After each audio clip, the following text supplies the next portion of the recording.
I am convinced that one of the most critical competencies for any physician to have is the ability to metabolize suffering into understanding. I was thinking about that earlier. Sometimes I'm working in the emergency department as a psychiatrist and I see some of the most challenging things that I could imagine. It's just really difficult to see people suffer, and it comes at both ends of the spectrum.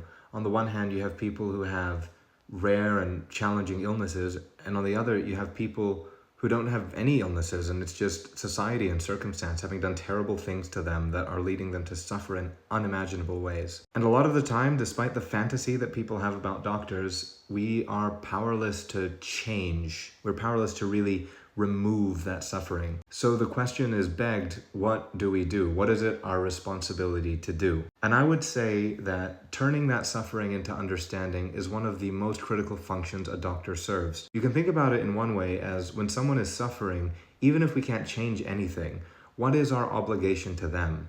Well, it would be to make their suffering meaningful, to transform it into understanding, to help other people who go through things like that. The other argument would be when they come in and they're confused and they're bewildered and they're wondering why it's happening, if you can help them find some sort of understanding, some type of meaning within their suffering, you may empower them to feel capable again, to feel like there's meaning, a sense of rightness in the world around them that was taken away by whatever process they're going through. And the third reason I think that's so important is because you yourself as a doctor are going to be faced with this every day, and you're just faced with all of this terrible moral injury. And if you feel helpless, if you feel like there's nothing you can do just because you can't change it, you can't remove it, you're going to burn out. One of the things that keeps me sane is I go in and I know that even if I can't change it, I can help make meaning of it. I can sit in silence with suffering. I can help a person explore and find their sense of control and power and autonomy and dignity again when illness has taken those things away.